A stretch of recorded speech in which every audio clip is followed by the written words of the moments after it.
Hey guys, just a quick note before we begin our review. Make sure to stay tuned after the review for a very special announcement. Enjoy the video. Hey Ethan, are you ready to do the Purge review? Yeah, man. I'm ready. No, we're not actually gonna purge. Let's just review the thing. Oh.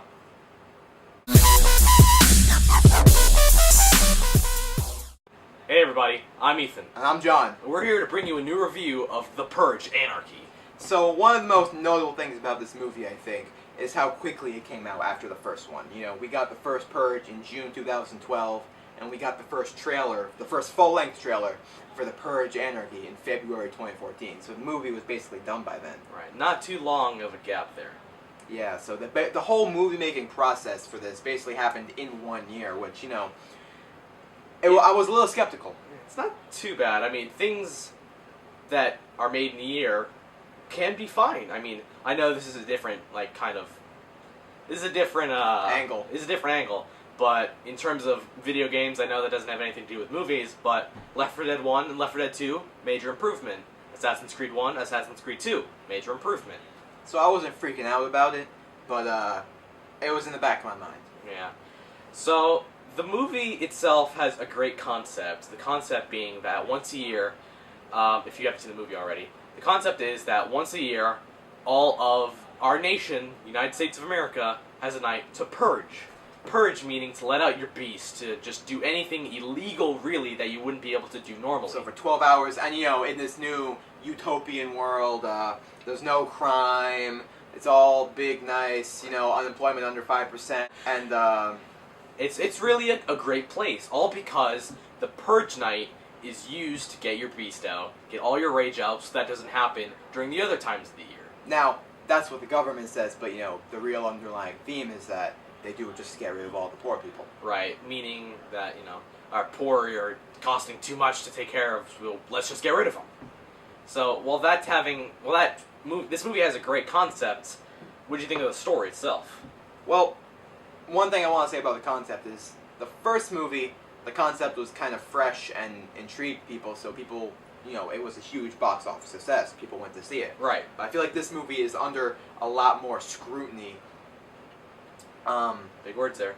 Yeah, because, you know, the concept no longer is such a cool, new, interesting thing that, that people they're not excited by that part of it anymore. So now the movie has to do more to impress them, because there's a lot of movies this year that people are just gonna go in liking whether or not they're good. Yeah. You know, movies like Maleficent, X-Men: Days of Future Past. People are going in just really ready to enjoy it, and right. the movie has to specifically mess up for them not to like it. Yeah. But I feel like with this movie, it has to do something really great for people to like it. Right. Now, the story itself is different from the first movie. The first movie being focusing on one family in one location during the night of the Purge. This happens, was it a year later? I think it's a year later, yeah. A year later, on the next Purge night, it's focusing on 3 stories that eventually intertwine, which I found was much better, really, because you had different characters to focus on. Some better than others, but that's something for later. And it's just overall more enjoyable that way. Yeah, relating to that, one of the things I like most about this movie is that it maintains the spirit of the first one without being a rehashing of it, you know? If you like the first one, you are going to like this movie. Right. It maintains the same spirit, the same tone, the same just attitude and eeriness. Right, and that's something you can kind of really enjoy from it. Now, something that you might not enjoy from it was the acting. The acting, I will say, was not very great. Yeah, I thought it was passable, but let's go through the characters' acting one by one. So our characters, let's go through that first. We have 1, the tough guy, 2, the family, and 3, the couple. Let's start with the tough guy. What did you think of him? I thought he was probably the best actor and character in the movie. Okay. I think he is mostly focused to be the main character, the one you're supposed to care most about, because he is so tough and he does have a good motivation. Speaking of motivation, his motivation is not given to you until the very end of the movie. So going into it, you're kind of like, why should I care about you? But when you get towards the end, you kind of sympathize with him for his reasons. Yeah. Now, the couple, they were fine. They were fine, yeah. Pretty okay actors, not particularly convincing, but that's not where this movie leans on for its entertaining value. Yeah. It just focuses more on the thrills and the action rather than making dynamic characters that you're supposed to fall in love with and be convinced of the realism. So I thought the couple there that had their whole story going was they were fine. They were pretty fine. Okay. Husband was good. The wife was a little worse, but still fine. Their little subplot, I won't say what, was good.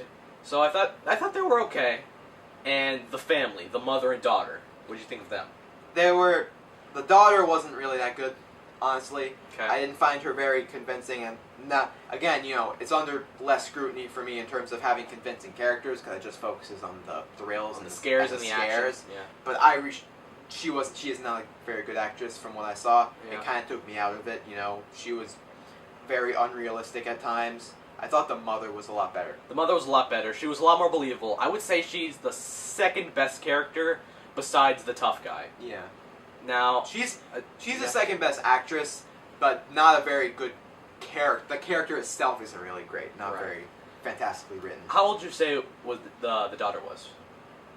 I said not great. I mean, how old? Oh, how old? Yeah. 18, 18? I think she was a lot younger, like 14, 15. I would say like 17, 18. But. Okay. So that's kind of a roundup of the characters, really. Now, this is kind of a jump, but what do you think of the special effects from the movie?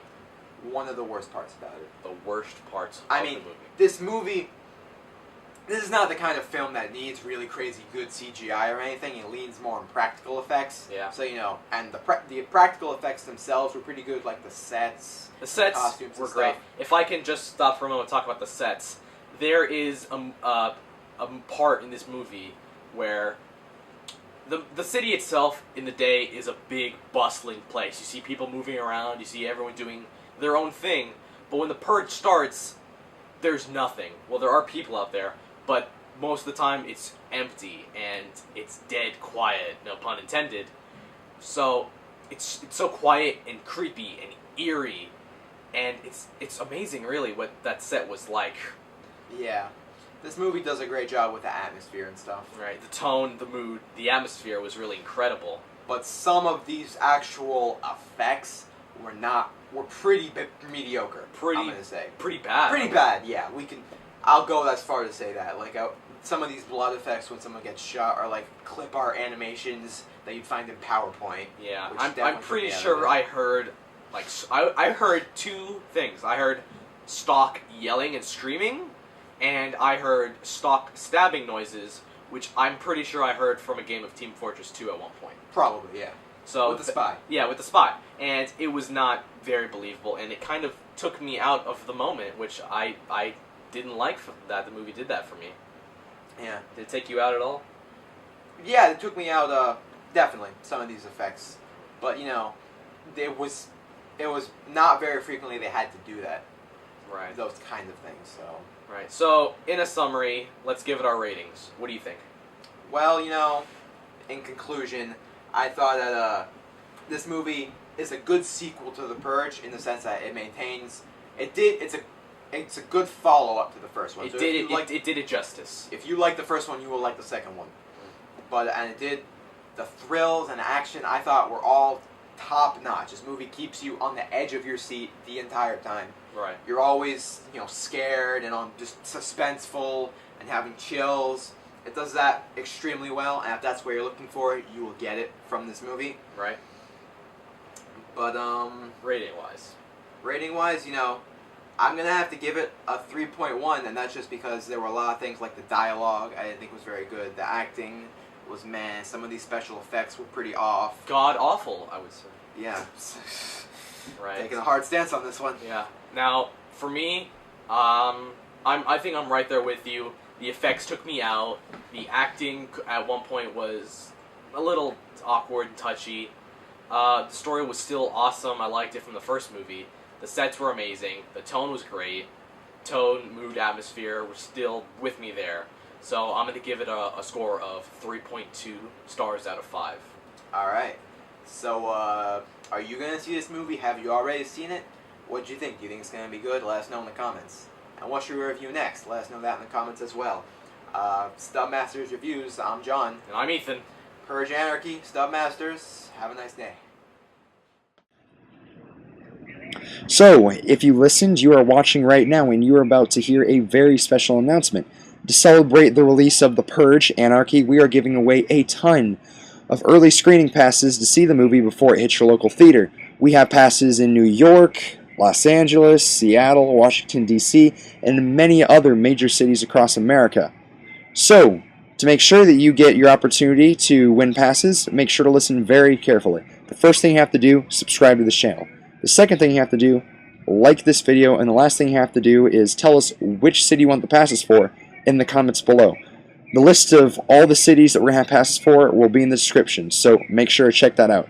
Now you have to do all of this before July 4th at midnight, because after that, July 5th, we're going to start announcing the winners, contacting them, and giving them their passes. So, good luck to all, and have a wonderful Independence Day holiday.